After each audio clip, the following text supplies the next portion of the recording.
Should I do it? Should I not do it? Should I do it? I'm doing it. DOD's back. What's up, folks? I'm Justin Khanna, and this is the bring back of a show that I used to do on YouTube back when I was at Lisvaka in Norway called DOD. Hashtag DOD, Dish of the Day, where I basically take you through my head process of what I'm doing when I'm kind of coming up with a new dish. The original idea started off as I wanted to do something with foie gras as a Pop-Tart. But I started to think to myself, what's better than a Pop-Tart? Like, how do you up a Pop-Tart? And if you grew up in the 90s like me, you know that the only thing that's better than a Pop-Tart is a toaster strudel. Foie gras, some sort of fruit, and toaster strudel. So how do you make that? I consulted the internet. You basically just need to have puff pastry and whatever filling you want, and you can make these super easy, but I was thinking to myself, I've never made puff pastry in my life. We can actually consult the bookshelf. And if you pull out How Baking Works and conveniently open to page 234, they have an entire article on the rise of puff pastry. Puff pastry consists of many discrete and intact layers of dough separated by equally discrete and intact layers of plastic fat. When heated in the oven, the layers of fat melt. As temperature rises, water in the dough evaporates into steam, and the steam expands into the gaps left by the melted fat. The melted fat prevents the steam from escaping, at least at first, and then the dough layers push apart from steam pressure. Finally, structure sets in the dough layers, and the result is flaky puff pastry. Perfect. So the recipe I'm using for this puff pastry is from a website called Kitchen with only one I. Let's just get into it, shall we? Flour, all-purpose, butter, salt, and ice water, but I'm not really at that stage in the game yet, so I'm gonna wait. 2 cups of all-purpose flour. And you're probably wondering, why am I weighing it out if it says cups? I used to do this all the time when I'd look for recipes online from food bloggers. They're a really good resource to find recipes because you can basically be sure that the recipes are like tried and tested, because they basically had to use that recipe to take the photos for their blog. And what we need is recipes that would be able to scale. So in order to do that, you need to usually have a weight on it, because things get kind of funky when you try to scale volume measurements. So if you're wondering, 2 cups of AP flour equals about 300 grams. So the recipe says I should add my teaspoon of salt now. 2/3 of a cup of water is about 120 grams. I need to slowly incorporate all of this into this without developing any gluten. How do I do that? So the website says I make a little well like this, and I take a tablespoon of water and I put it in the middle. And now I'm supposed to like fluff it up. Fluff it. Toss it in the air. Make kind of a mess. Alright, now bring it back, take it back now, y'all. And we're fluffing. I'm taking it upon myself to break up any of the little clumps. I'm gonna do 2 spoons this time. I'm impatient. So you see I'm like chopping more so than like kneading in an attempt to not really work the dough, just introduce that water into the flour. Okay, dough. It's a shaggy, ugly mass that more or less holds everything. I'm gonna plastic wrap it and leave it in the fridge while I make this butter disc square thing. All right, no joke, they legit tell you to do this on the blog thing that I read, is that they want you to take your rolling pin and beat this butter into submission. Just start beating it.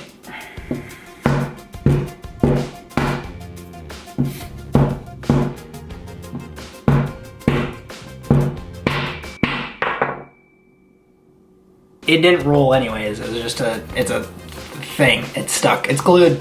The blog said that it would kind of start to squeeze out some water, which it has. So the solution for that is apparently to incorporate some flour into that process. I have a little bit of the leftover dough. Plus like 1, 2... don't use your hands. Your hands are warm.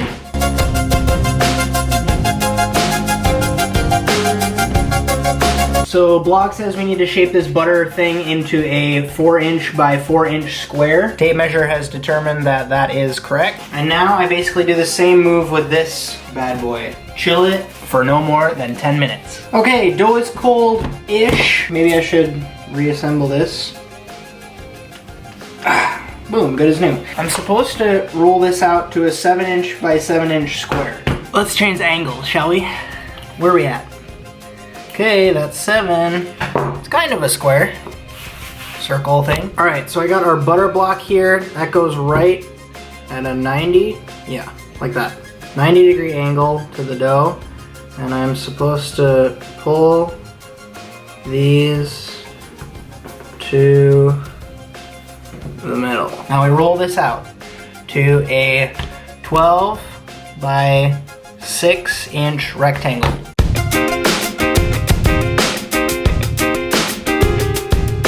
Never done so much measuring in my life. Okay, that's 6 and that's 12. Whoa, there's a lot of butter there. 1/3 this way and 1/3 this way. This is supposed to rest for as long as, I'm gonna go with like 30 minutes and we'll see where we're at. All right, so that's turn number 1. This freaking rolling pin, man.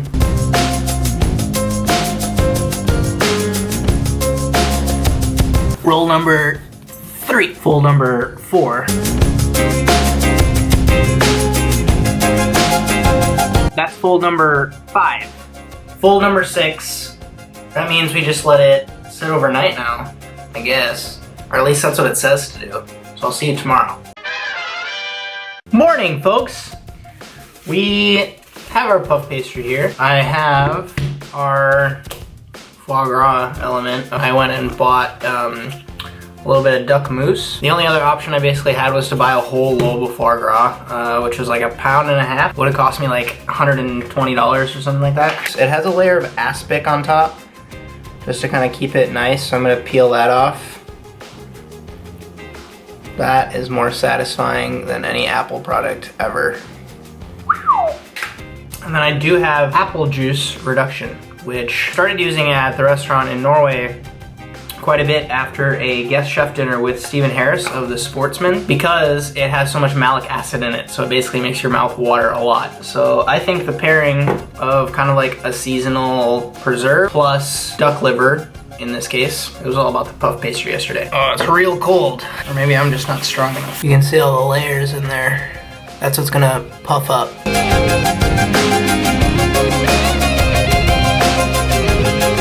It says like 1/8 to 1/4 inch. I think we're at 1/8. I'd rather have it thinner than thicker, I think. Homemade toaster. CookingClassy.com. That's what I want. I want that. And I quote, "Really, these are semi-homemade unless you really want to be legit and make your puff pastry from scratch." I got my oven preheating at 425 degrees, so that's already in the works. I've cut these into little small rectangles and basically matched them up with their dancing partners, ones that look more or less the same. I tried out a few different, like some are a little bit longer, some a little bit more square. Apple juice reduction, and my 2 teaspoons of cornstarch. The idea here being that when this heats up and basically comes to a boiling point and the starch hydrates, it's not gonna, hopefully, not like piss out. Also, if you're not using a Marius sweater spatula, what are you doing? I have so many tools, but no brushes. I'm just gonna use my finger with this egg wash. Make sure that I can basically create an effective seal with this bad boy. Jelly on the top and jelly on the bottom. So this is jelly on the top, so I'm gonna lay that one down. Now I'm just gonna build a few more, maybe just like 3 of each. All we need to do is egg wash these with my fat fingers. Right off the bat, I can tell that I went a little bit too thin on the puff pastry when I rolled it out. I'm pretty happy with the size of them. I got some nice color on it. This one right here has all the little flaking action that we want basically in this. So I'm gonna let these cool down and then I'm gonna taste one. Shall we? Hiya! Can you see it? Decent amount of layers. Let's taste it. I honestly think I could have folded the dough one more time because there's not as much gluten in the dough as there is in like a store-bought toaster strudel. This is crazy flaky and crazy tender and light. But maybe that's what makes it good. I just cracked another one open. That was one of the jelly on the bottom ones. This one experienced, to me, a little bit more of an even spread. The mousse part is like right where I left it, which is good and bad. I think I like jelly on the bottom better. The jelly spreads more evenly, it's faster to build. Jelly on the bottom for the win. So there you have it, the first iteration of the foie gras toaster strudel. I'm gonna tweak the dough thickness a little bit, as well as the filling is gonna have to change because apples are out. The next plan is to put rhubarb inside. Hope you folks are just as excited about Dish of the Day coming back as I am. I've got a couple of pop-up dinners on the calendar, so I'm gonna get a little bit creative as well as document. I feel like this is gonna be a really interesting place to look back on in the future, as I kind of develop my own style and my food kind of starts to take shape. Expect these a little bit more regularly now. I know we had a little bit of a hiatus. We went on a little bit of a travel vlog stint, but we're gonna get back to doing some food stuff on this channel. As always, thanks a bunch for watching. I'm Justin Khanna. Have a good one.